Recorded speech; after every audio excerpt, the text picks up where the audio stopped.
Hello and welcome to this episode of GraftCast with me, Hugo Austin. Today I'm joined by Kerry Thompson from Akeno. Welcome to the show. Thank you. Thanks for having me. Kerry, have you always been entrepreneurial?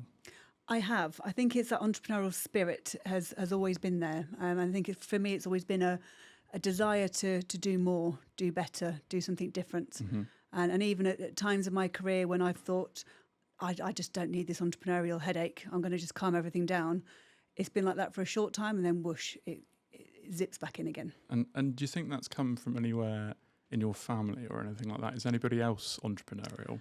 I think ironically, it's because they're not, if that makes sense. Yeah. So I had extremely normal, very humble beginnings, sort of growing up in a council estate in Corby, kind of little town, kind of here in Northamptonshire. Very, very happy upbringing, I should say, kind of, very sort of solid sort of upbringing, but very normal. Yeah. Not a lot of money floating around. To the point where I remember, I talked to my parents about it now in hindsight, but I would, some kids would come home hiding their letters where they're being told off by their school teachers. I would hide my school trip letters because I knew my family couldn't afford it. So my answer was just to hide the letter and don't put them in the position of saying, I can't afford the ski trip or can't afford the trip to France and things. So I think ironically it's because I wasn't in that space that it was what can I do to be kind of even better? And then just really through an awful lot of support from my parents, their take was, you can be anything that you want to be.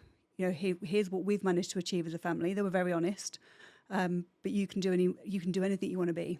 So it's really through that encouragement that I think is what created that entrepreneurial spirit. And through sort of education as well, was there, signs that you wanted to do more, essentially? Yeah, definitely. So my secondary school education, I went through the local kind of comprehensive for my primary, so infants and juniors as we called it, so very normal. And at that point, it was do I go to the comprehensive, the local comprehensive, the estate comprehensive, or I had the opportunity to go to, there's a new school in town. It literally just opened. I was going to be the third ever intake through this school. And the school was Brook Western College, and it was ran like a private school. So it was, the school day was 8:30 till 4. You had 30 minutes for lunch break, not playtime, but for lunch break. Very intensive from an academic perspective. Yeah.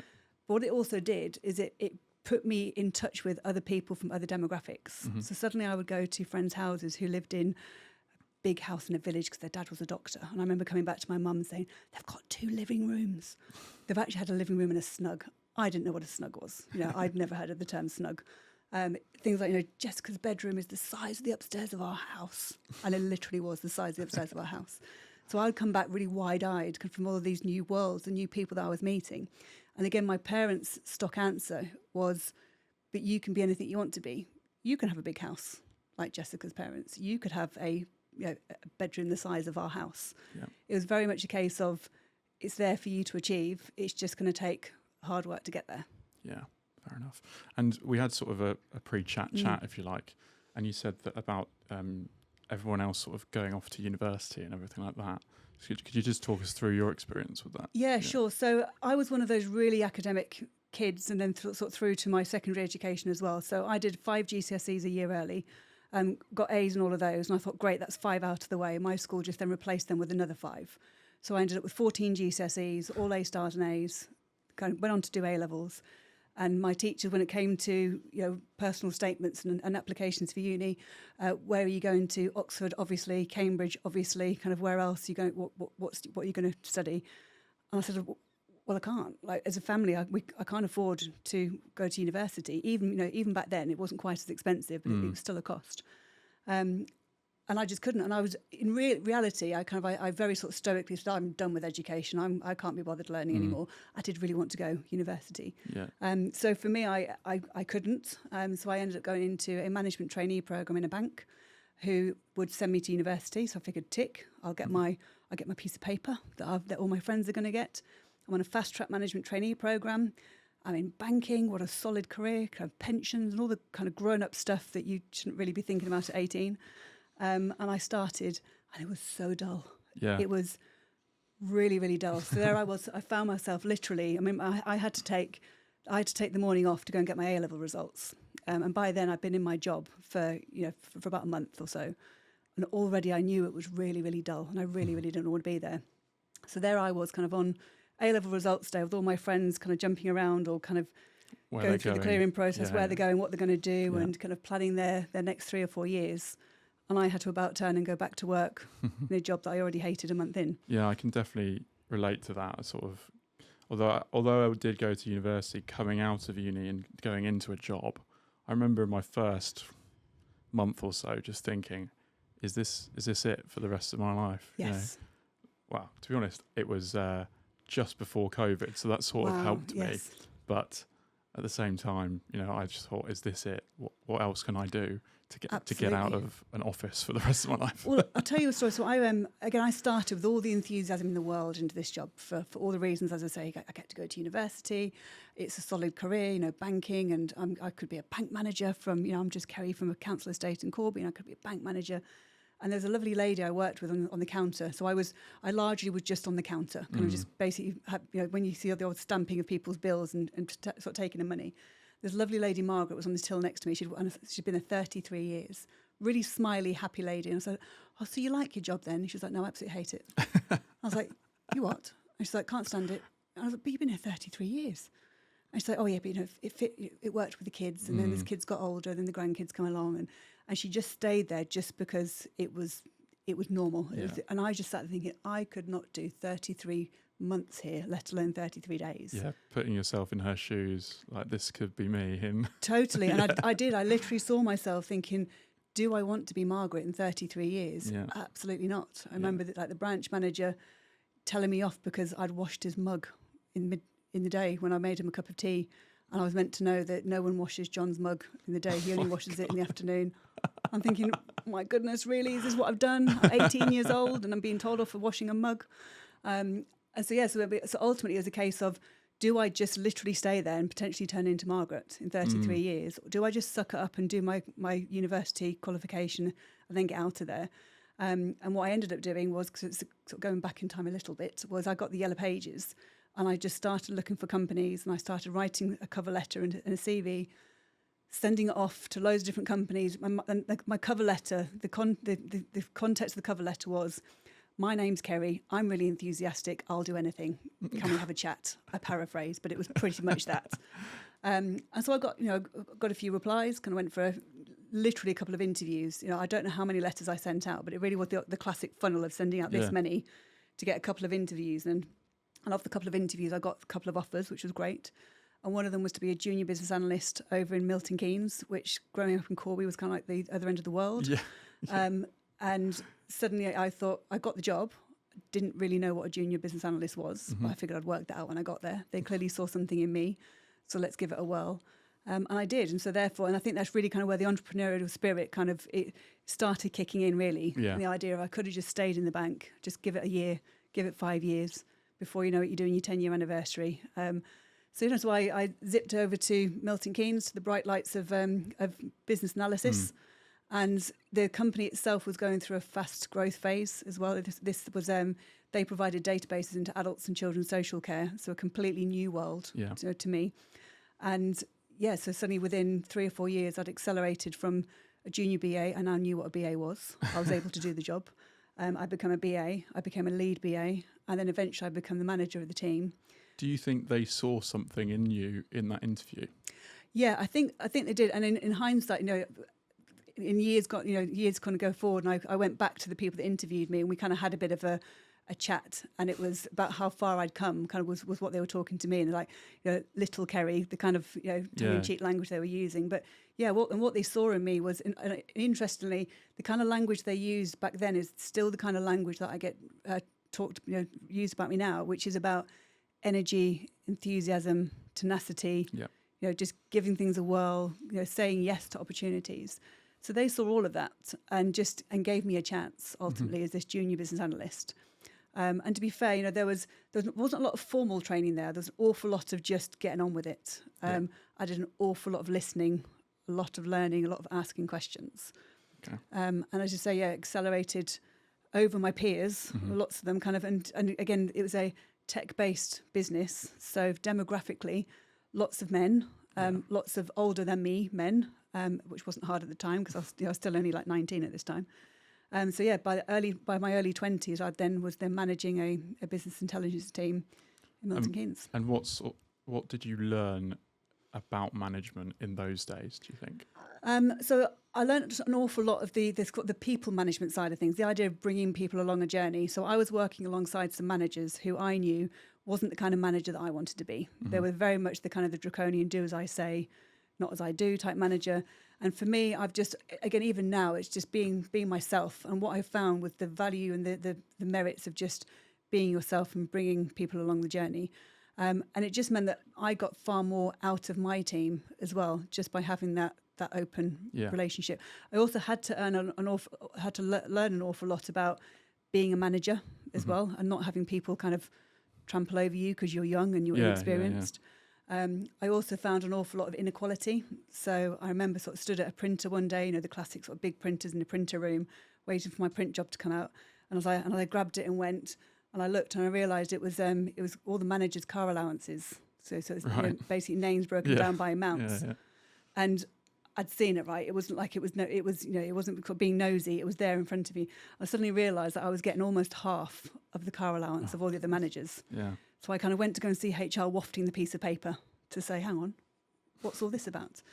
And they said, you have to see where you've come from. You started in the company as a £17,000 a year junior business analyst, and now you're managing a team and you're on £30,000. I was like, well, yeah, but now I realise, compared to my peers, that not only are they getting more from a salary perspective, they're getting more car allowance. That doesn't seem right. Doesn't seem fair. And again, it was just this idea of what can I do to be like them in order to achieve what they're getting. Yeah. Ultimately was kind of what I was. So it was less about the unfairness. It was less about me kicking up a fuss at the unfairness, which arguably it should have been. And it was more about what can I do differently to bridge the gap. Yeah. Ultimately. So at what point did you think, I want to leave this and do my own thing?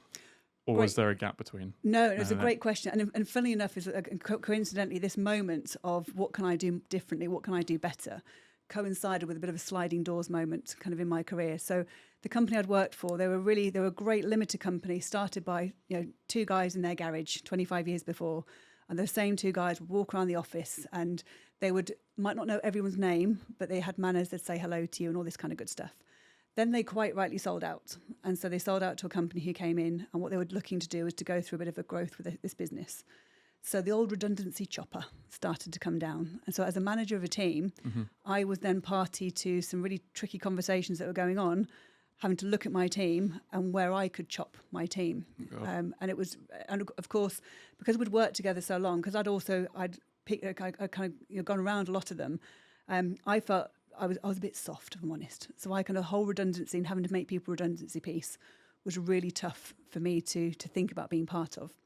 And I had to do it. I had to be part of reducing my team. And I suddenly thought one day, hang on, if I'm making decisions about my team, I wonder if I look up the old hierarchy, I wonder who's making decisions about my level that I'm not party to. And just at the time of all of this that's going on, so the inequality of money and the redundancy chopper coming down, and will it land on me at some point? A chap who had been my manager for a time in the company, in fact, was part of my interview process as well. By this time, he'd left the business. He'd started his own business. He'd created some tech, and he had a load of plans there. But he'd realised quite quickly he didn't really like human beings. His words, not mine. He was just all about the tech, and he loved building and generating that side of things. So he asked me to come and join him, or offered for me to come and join him and do a piece of work with him. It was a month's worth of work. By this time, life was real for me. I had a mortgage. I had bills and commitments to pay and car loans and everything else that comes with a house. So I had that sliding doors moment of, do I stay where I am with everything that's happening, or do I leap with this 1 month's piece of work? And he had told me that there was definitely more out there. We can definitely do more together. So again, it's the old kind of dig your heels in, entrepreneurial spirit, and let's do this. Yeah. So I did. It's also being prepared for the harder months that are ahead. Yeah. Sort of thinking that it's going to be uncomfortable for a bit. Totally. Probably. Absolutely. Yeah. And it was, I had, again, my situation, my financial sort of setup situation was still very humble. I didn't have big savings pots to fall back on. It was very much a case of, I'll have the month's worth of work, and in the month, I'll then deliver the work and hopefully do a good job, and hopefully the next piece of work will come in, but also be out there hunting and farming for some new work. And it did. And so we got some more work come in, and a bit more and a bit more. And so then he and I I then ended up sort of joining him in the business, and we were then growing the business quite rapidly. Yeah. It was going through a time when adults and children's social care was going through some challenges. What we were doing was all about collecting data and surfacing that data for business intelligence purposes. And so it was all very timely, let's say. So we thought, this is great, like life. So we started to get bigger, started to employ people, started to take on some young people and grow them and develop them into, consultants and developers. And life was pretty exciting. It was, we were able to. One day when we went to the Apple store and we spent £5,000 or £6,000 on kit, like we were buying a loaf of bread. Yeah. And it was, again, for me, my upbringing, my background, that was alien. And, and so life was great. And then we got to 2010 and the government, there was an election coming up. It was election year. And for anyone who remembers that election year, it was when the Lib Dem Conservative coalition came in. Right. And what they did immediately was to cut budgets in social care. So our sole market was social care. That's the one market that we were in. Great referenceability. We had a great product, great outcomes, all those, ticking all the boxes, except for the budget box, because now there was no money. So we literally had purchase orders and contracts being ripped up and raining down around us. Because you hear about that in all sorts of industries. What's it like being in a company where literally what you do has been taken away from you, and it's not against the law, but it's a government that's like taking it, isn't it? And it was something and it's one of these things where leading up to again, if you hindsight's a wonderful thing, and looking back and everything else as well, you could see that it couldn't continue. The way that Labour was spending money couldn't continue. But it's social care, right? This is vulnerable adults and kids. Of course, the money's going to be there. The kind of stuff that we were doing was then basically generating data in order to free up social workers' times so that social workers could spend more time working with adults and kids. So again, it's the right answer, right? Yeah. Like, why would you not do this? Lots of our solutions was about identifying kids who could be at risk in care, for example. It was about using lots of clever algorithms and insights in order to proactively flag when a child might be in danger. Yeah. Again, good stuff, right? Like really needed. But at the moment, exactly as you say, when something happens and actually the social care departments then just don't have the budgets, and therefore what the mode that they kick into is then protecting their people, and that means then suppliers out, and the suppliers then just seen as the cost, regardless of the benefit that's there. It's really tough, and especially when it's your business. And then worse still, we had our own mortgages to worry about, but we were employing people, and we felt a real responsibility to their mortgages as well. And it was really, really stressful. So we ended up, my business partner, he kicked into his natural state, which was build more stuff. We'll build something different. We'll build something new. Would you call that pivoting? It was, there was a big part of it was pivoting. So I'd say, what might people need now? So if they don't want this or they can't afford that, and how can we make it more cost effective? How can we do something differently? So he launched into, what can I build differently? What can I build better? I launched into, how can we get this into places? We'll give it away for free. Well, because they haven't got any money, if we give it away for free, if we prove it works, and then we can kick in some kind of just trickly kind of amount of maintenance once they see it working. But of course, with free comes no value, or in the sense of people think it's not valuable. Yep.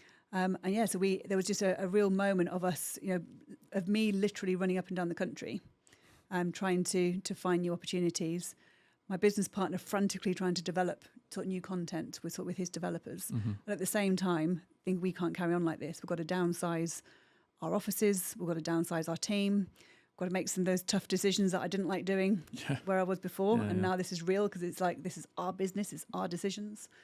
And really, really tough times. And what was the solution to that then? What happened? So the solution was, we ended up going from, and it's not like we had a huge team of hundreds of people, but we went down to the core team, which was myself, my business partner, and 2 members of staff. Yeah. And so the idea was, we had 1 developer plus my business partner, myself, and then the other lady who sort of did all of our finance and admin and basically keeping everything together. By this time now, we were running on our reserves for a long time. So we'd done the right thing in business, and we had reserves. We still had a few contracts coming in, but there wasn't as much coming in as there was going out. Yeah. So the old reserves were kind of going down and down. So we needed to top up the pot. So I thought we ended up having to go contracting. So I thought me and my business partner, we'll go off and work contracts to then bring money into the business to pay ourselves and pay these 2 members of staff and our office space and everything else in between. So we did some of that, and it was during that point where I got a call, and this was about me now rather than the business. It was me. Did I want to do a new piece of work in a new industry? They wanted a fresh pair of eyes, fresh lens. I asked what business, what industry, and they said it was Volkswagen Group and automotive, and I like cars, so I said yes. and genuinely, after all these years of real tough times, it's not just tough times in business, but also a tough subject matter, because when we were doing numbers and data and we're producing these reports, it's all okay to look at a number and say the answer's 45, but actually the answer's 45 kids on the child protection register. And that can lie quite heavy on your heart, thinking there's 45 poor kids. And the data gets broken down by things like category of abuse and all this data that the government have to report on. And it's too easy to see it as numbers. And because I am soft, I would sort of see this 45 number, and I start thinking about the poor 45 kids. Yeah. So now I think, some shiny metal, some cars. Yeah. Like, this will be nice and bright. It's 3 months of my life. What can go wrong? I'll go and do it. So with my business partner's, not permission, but support. Yeah. Off I trotted to Volkswagen Group, and I thought I'll do this piece of work, this 3-month piece of work, and it went well, and it got extended for another few months. And then can you stay and do the next bit? And then can you stay and do another bit? And before you know it, I'd been there over a year, and I thought, hang on, I'm now working really hard, getting great referenceability on a day rate to come and put my money into a pot in order to pay the people's wages. He was doing the same. It wasn't just me. He was doing the same. And so, we had to then have a real grown-up conversation, because he and I, we really wanted it to work. And by this time now, we flogged on for about 3.5 years, I think it was, like just trying anything, trying to get it to work. And so at the back end of 2014, we had our kind of big girl and big boy conversation about we need to have what we called the world's friendliest business divorce. We need to close this down now. Yeah. We helped our last 2 members of staff to get jobs. We still talk to them today. We're still friends to this day. My business partner and I are still friends to this day. But he went off into his world, and he stayed actually in his tech world. Yeah. And I went into this new world I'd accidentally found, which was, and ended up being really what I was doing was around business transformation in automotive. So similar work I was doing. The work I was doing in public sector was all about identifying opportunities for improvement, implementing projects, change management. So I was doing all the same kind of work, but just now in a subject matter that made me smile, ultimately. And that's where Akeno was born. And that's when Akeno was born, And so Akeno started as just a vessel to invoice from. Yeah. So with all of that I'd been through, even going back to the bank and everything I'd been through, I was a bit fatigued with entrepreneurialism. I thought I just need to earn some money, and I just need to work. So really I was just now Kerry the contractor, happened to have this company called Akeno, which just existed for invoicing purposes. And I did that probably quite happily for probably 4 or 5 years, just working contracts, bouncing around sort of various automotive manufacturers that I was asked to come and join projects on. And then I think my entrepreneurial spirit, I guess, came back. And it was now I'd got a piece of work working for one of the manufacturers. It'd been great. There was an opportunity to go and do a bit more with them, but they needed more than me. And I thought, well, maybe I could create Akeno as an actual company again. So this time round, I thought I'm going to go out of the blocks with an associate model. So, rather than employing people, sort of going out and working with trusted subcontractors. So, I approached someone I'd worked with before and said, "Do you fancy coming to join the Akeno party? I need someone to come and help me deliver a project." And we did that. And I think there was a moment for me where we were on a call, actually. It was with their marketing team. And so there was themselves, there was their external marketing agencies. And these external marketing agencies, the really cool marketing people that do things like Sky campaigns and social media influencers and all this kind of really cool stuff when it comes to marketing, events, PR, all that kind of stuff. Podcasting, yeah. Podcasting, absolutely. Forgot that, top of the list. Podcasting, absolutely. All those things.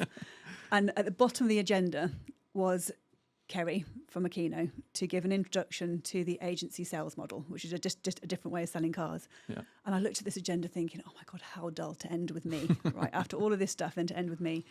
And so I was really enjoying just listening and hearing about all these other campaigns and everything that was going on. And then the marketing director, when it got to me, introduced me and said, "This is Kerry. She is the founder of Akeno, our lead business transformation agency, and we couldn't be without them." And in that moment, if I could bottle that feeling and I could pay my bills with it, I would never charge £1 for what I do.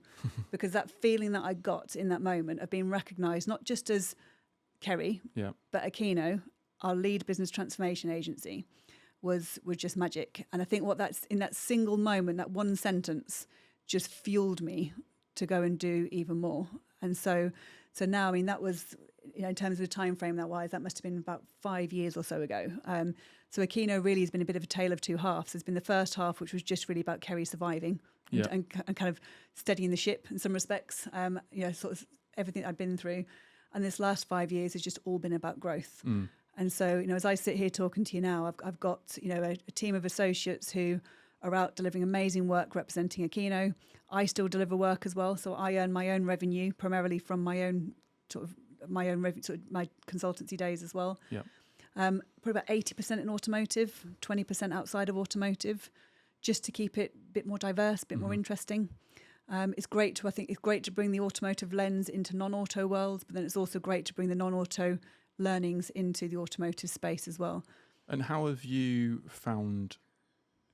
get most of your clients then? So it's mainly through referral and connections. So it will largely be so someone that either I've worked with before or has seen me or my team in action somewhere, for example, and will reach out and say, we've got a challenge, can you help? So we've had that just recently, just a few months ago. Had someone I worked with previously is now a sales director in a trucks manufacturer, reached out and said, we've got a challenge, do you think you can help? Of course, the answer is always yes, of course we can help. What I mean by that, though, is that if it's not us, I'll do my best to find you someone who is. So they come to us and said, want to launch a podcast series. I'd be like, what, amazing idea, not us. Talk to my friend Hugo. Brilliant. And genuinely I do. I have like this, almost like a mini catalogue or a toolkit of great people that I've met along my way. And so if the challenge isn't one for us, or we're too busy or something, it doesn't quite align, then I would love to be able to hand that connection off. Absolutely. And that for me is doing the right thing. And so that piece of work there. So the real answer was yes, we could help them. It was a challenge we could help with. It necessitated a formal tender process. So for that piece of work, we had to go through the formality of a tender process, and we won, which was amazing. But we wouldn't have been in the tender process if that person hadn't reached out and said, would you like to put your hat in the ring? So lots of the work that we get is that. So for me, it's about staying in touch with my network, so making genuine connections with people, going to conferences and events where you can sort of bump into people who just might at some point need you. So I don't have any salespeople in my team. I don't sit and do any sales activity. I don't do any of this auto emailing type stuff. Kind of going out. I get asked to do an awful lot of it. People trying to sell you stuff on LinkedIn, isn't it? So for me, it's just about natural connections and just doing a good job ultimately. So it's the do a good job, do an honest job as well, making sure that you deliver what you promised. And then for me, that's why my team, my toolkit of amazing people that I've built up now are all people that either I've worked with personally or people I've personally worked with have worked with personally. So actually, there's just that trust piece as well that I know they're going to do a great job. And do you think that personal brand plays any part in other people's perception of you? Do you think that plays a big part in that? Yeah, for sure. I mean, it's interesting because back to that very first interview I had, kind of when I sent out my kind of CVs from the Yellow Pages, and so what became my business partner had said to me, you're just this ball of energy, in a great way and enthusiasm. It's all of those things that I'm known for now. So if I was to give you a list of people I've worked with and I said to you, phone them and ask them for 2 or 3 words to describe Kerry, it would be things like energy, positivity, tenacity. So that's my personal brand. And also the idea that nothing's ever a problem. I mean, I've done some of the nature of the projects that I do can be really tricky, intensive, sometimes really stressful projects. And so many of my stakeholders have said to me that it's your energy and your positivity that just pulls us through and drives us through. I remember working with a program manager once. He was much more on the IT sort of side of the program management, and he's very quiet. And he described, and one day he sort of described himself. He says, "I know I'm a bit of an Eeyore." It's kind of how he described himself, and he was quite just a bit timid but quite quiet because I'm a bit of an Eeyore, a bit of a grumpy soul, is what he said. I thought, where on earth is this going? And he said, and you know what every Eeyore needs? And I was like, what was that? He said, every Eeyore needs a Tigger. And you are my Tigger. I thought you said eel. Eel. No, eel. Yeah, Winnie the Pooh reference. Yeah. I've got you. I've got you now. So, so it's fascinating. And he said that, his approach is a little bit eel. Yeah. And he's a bit like, and he said, but every Eeyore needs a Tigger, and you are a Tigger in all the best ways, is kind of how he described me. Wow. So I was like, well, I'll take that. That's a compliment. That's a compliment. Absolutely. And then interestingly, again, you talk about personal brand and sort of the brand that I built from Akeno. And then, in fact, a few different clients have said, and using similar words, but the sentiment is certainly the same, is that the reason I phoned you is a bit of a kind of a warning. It's not that expletive, but this is quite typical automotive language. Is that, Kerry, because you and your team just get shit done without pissing people off. And I just think is a great tagline for a business card, that Brilliant. we just get shit done without pissing people off. And it's just if someone needs something delivered, whatever that is, the delivery could be around a training program. It could be about a new system install. We've done sort of global system installs during COVID. It was one of my big projects. I got called in to do a project just before COVID kicked off. Global project for an automotive brand, and this solution was going to get rolled out across every market in the world. I'm thinking travel's going to be amazing. I'm really happy to go and be the front-facing person on this project. Then COVID hit, and it was all done on Teams. So that saved some air miles, but. But genuinely, it is all about delivering. So whatever the delivery is, we'll get that done.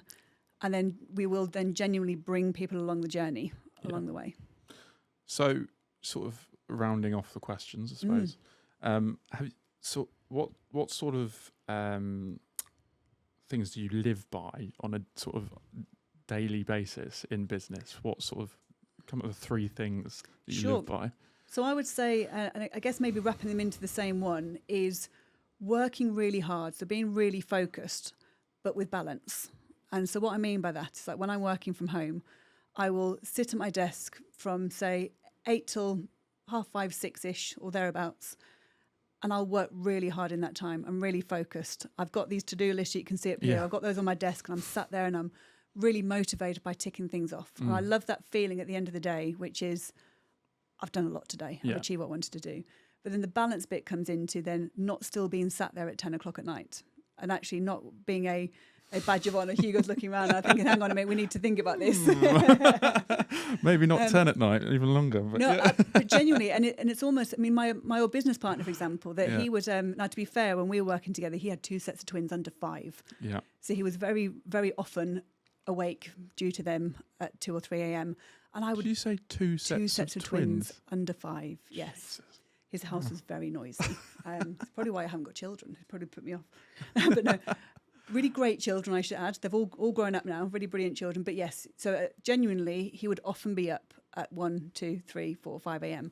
And he would then sit at his desk, often with a child in hand, typing away, firing off emails, doing work.